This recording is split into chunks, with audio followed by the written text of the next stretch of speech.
मैं ओंकार हूं। जो प्राणी सदा अहंकार में डूबे रहते हैं, मैं उनके लिए विकार हूं।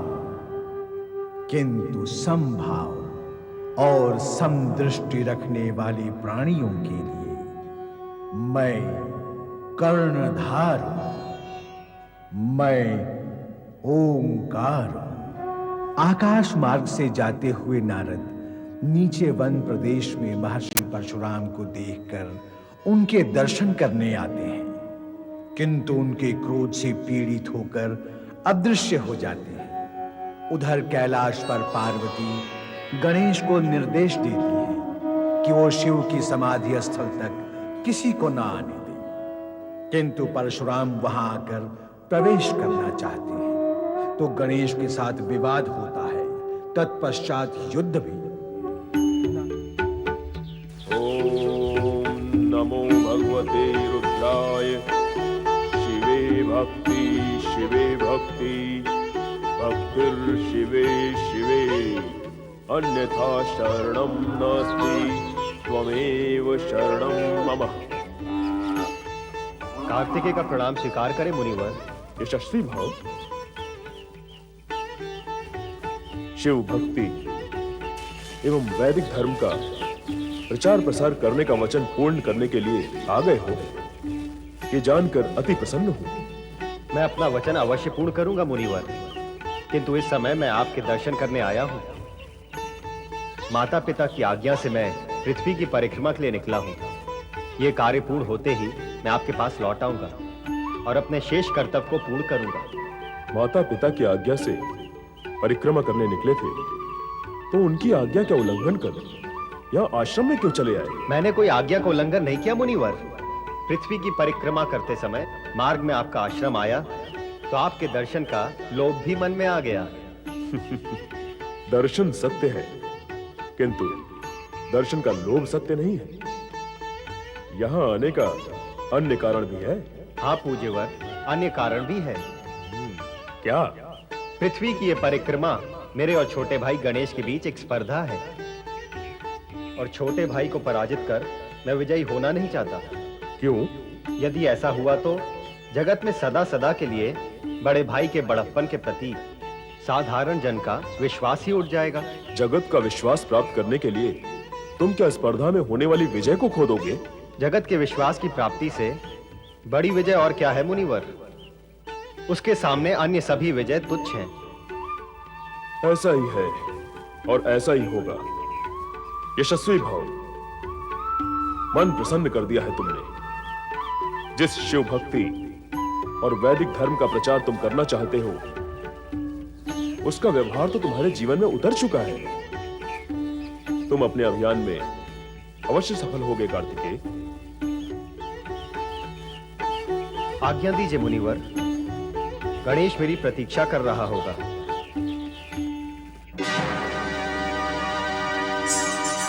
गणेश भैया शांत हो जाइए, शांत हो जाइए। कार्तिकेय भैया आ जाएंगे। अरे आ तो जाएंगे, पर ये क्या उचित हुआ? तो अनुचित क्या हुआ? मैंने अपने माता पिता की परिक्रमा करके पृथ्वी परिक्रमा को छोटा बना दिया। क्या ये उचित हुआ? आपने स्वयं कहा था गणेश भैया कि माता पिता सर्वोपरि होते हैं, तो उनकी परिक्रमा भी श्रेष्ठ और उचित ही मानी जाती है। ऐसा मैं मानता था, आप भी मानते हैं, पर क्या बड़े भ्राता कार्तिकेय भी ऐसा मानेंगे? हो सकता है उन्हें यह अप्रिय लगे। यही सोच सोच कर मन व्यथित हुआ जा रहा है। क्यों लगेगा अप्रिय? आप दोनों भाइयों में तो अटूट प्रेम है। आपके इस कार्य से वे व्यथित होंगे। ये सोच के आपको व्यथित होना व्यर्थ है। फिर भी मैं उनसे क्षमा अवश्य मांगूंगा। देवी पार्वती, आज गणेश की बुद्धिमत्ता ने उसके उज्जवल भविष्य का परिचय दिया है। निश्चय ही गणेश जन जन द्वारा पूज्य होगा। गणेश ही क्यों, कार्तिकेय भी ज्ञान और धर्म के विषय में अग्रणी है। वह ना तो केवल ऋषि मुनियों का सत्संग करता है, अपितु वे उसका उपदेश सुनने के लिए लालायित रहते हैं। अपने माता पिता के प्रति उसके मन में आदर सम्मान है, तो छोटे भाई गणेश के लिए अगाध स्नेह भी है। मुझे तो ऐसा प्रतीत होता है कि गणेश को विजयी करने के लिए ही वह लौटने में विलंब कर रहा है। संभव तो तुम्हारा विचार सही हो, पर जब तक कार्तिकेय लौट नहीं आता तब तक इस विषय में निश्चित रूप से कुछ नहीं कहा जा सकता। गणेश भी उसी की प्रतीक्षा कर रहा है।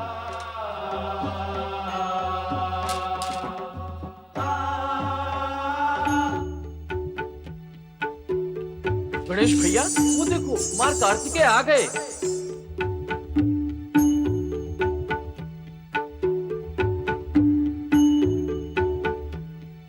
शिवनंदन कुमार कार्तिकेय की जय हो। शिवनंदन कुमार कार्तिकेय की जय हो। गणेश, तुम मुझसे पहले पृथ्वी की परिक्रमा करके लौट आए, इसकी मुझे प्रसन्नता है। इस विजय के लिए बधाई। कैसे विजय और कैसे बधाई? मैं तो लज्जित हूँ और क्षमा प्रार्थी भी, क्योंकि मूषक रात तो पहले माता पिता के दर्शन कर उनका आशीर्वाद प्राप्त कर लें, उसके पश्चात इस विषय पे चर्चा करेंगे। आओ। शिवनंदन कुमार कार्तिकेय की जय हो। लो, कार्तिकेय भी आ गया और अब दोनों इसी ओर आ रहे हैं। हाँ, दोनों की जय जयकार भी हो रही है। आप दोनों के विवाह की घोषणा अवश्य कर दें। देवी, हम अपनी इच्छा को पुत्रों पर थोपने के पक्ष में नहीं हैं। ऐसा क्यों कह रहे हैं स्वामी? पुत्रों का विवाह तो माता पिता की इच्छा से ही होगा। अवश्य होना चाहिए, पर कार्तिकेय अपनी विवाह करने की अनिच्छा प्रकट कर चुके हैं। वे धर्म कार्य और लोक कल्याण में प्रवृत्त हैं। शिवनंदन कुमार कार्तिकेय की जय। गौरी पुत्र गजानन गणेश की जय। भगवान भोलेनाथ गौरी शंकर की जय।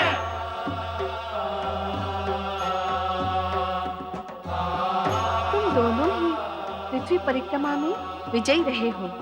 गणेश ने अपने बुद्धि कौशल से माता पिता की परिक्रमा करके पृथ्वी परिक्रमा का पुण्य प्राप्त किया, और कार्तिकेय ने पृथ्वी की परिक्रमा करके माता पिता की आज्ञा का पालन किया। ओम नमः शिवाय। ओम नमः शिवाय। आओ नारद, तुम सदा ही समाचार लेकर आते हो, आज समाचार लेकर जाना। भगवान, क्या है वो शुभ समाचार जो कैलाश से प्रसारित होने जा रहा है?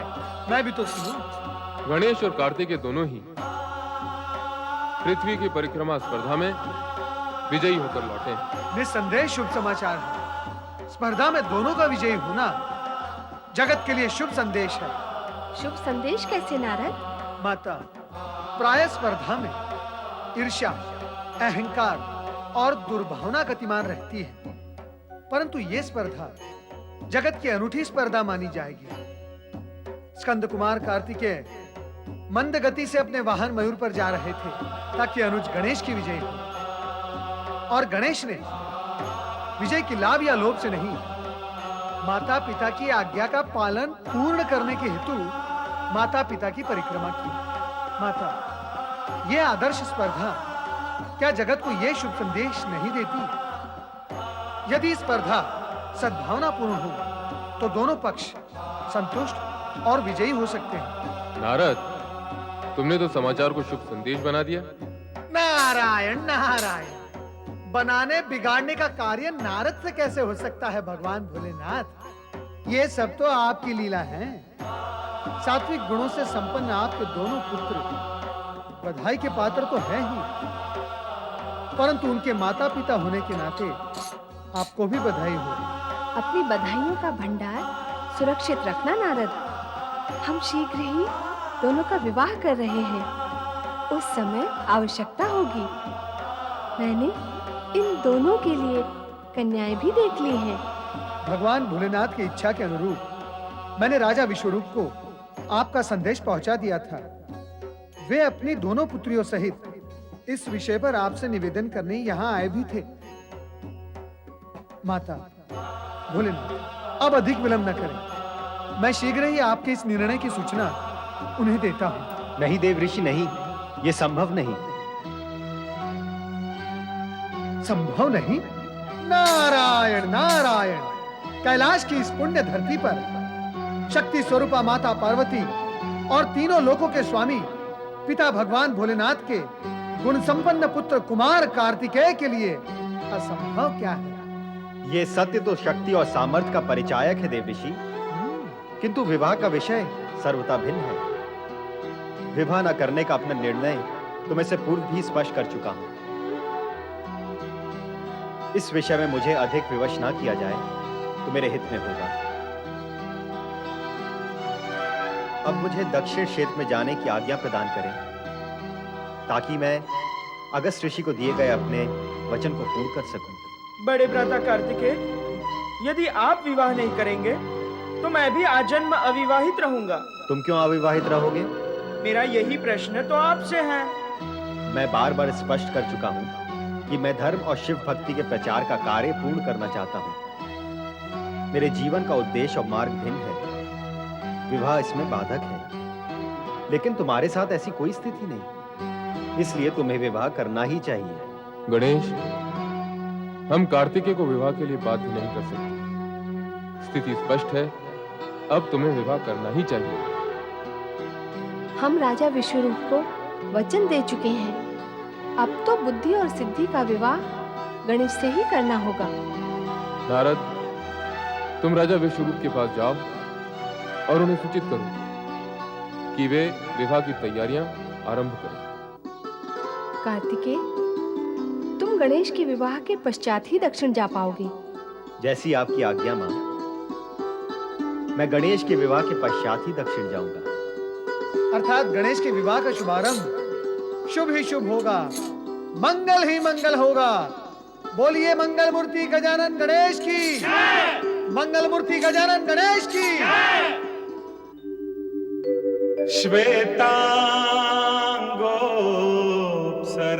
सरनेत्रहस्तिवदन कंठे च मुक्तावली देवानां प्रमुखोऽस्ति शङ्करसुतो शच्चन्द्रवच्छान्तिदः विघ्नानां प्रतिकारकार्यकुशल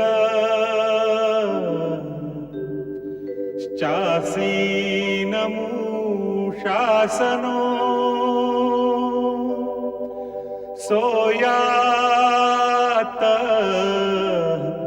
गणनाथ भार्य यमने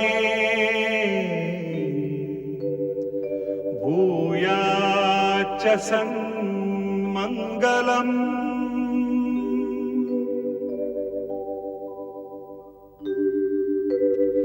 स्वर्गंगा सुरभिश्च दैवततरु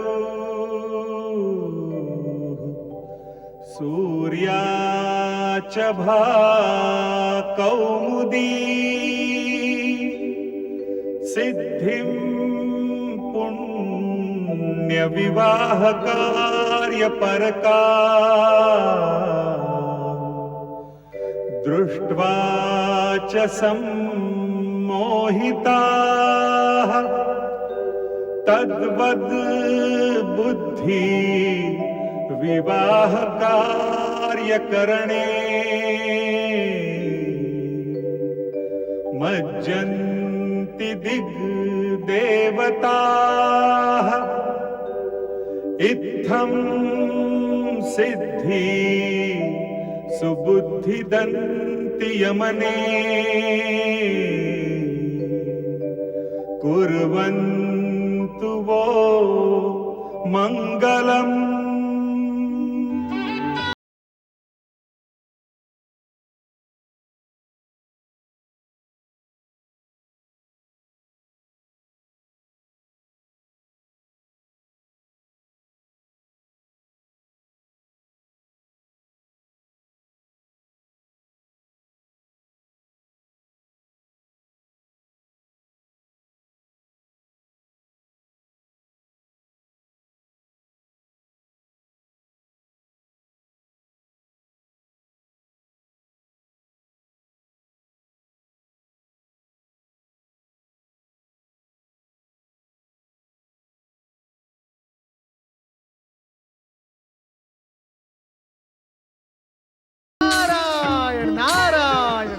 उपस्थित भक्तगण ध्यान से सुनेंगे तो लाभ होगा।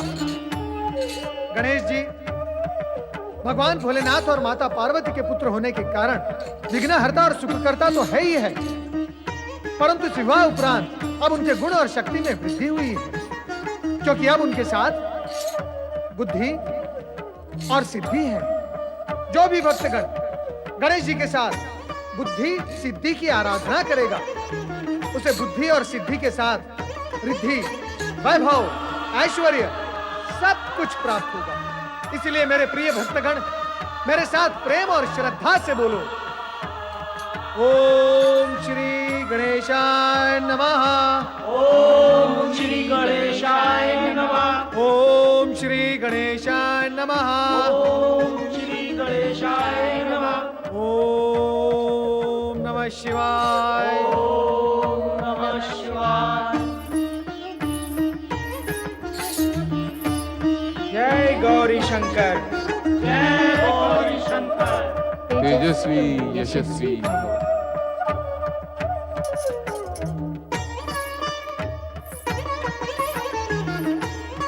तुम तीनों को मेरा शुभ आशीर्वाद।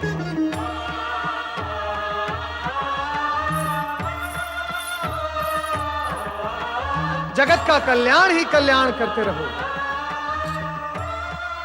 अब मैं माता पिता का आशीर्वाद प्राप्त कर दक्षिण की ओर प्रस्थान करूंगा।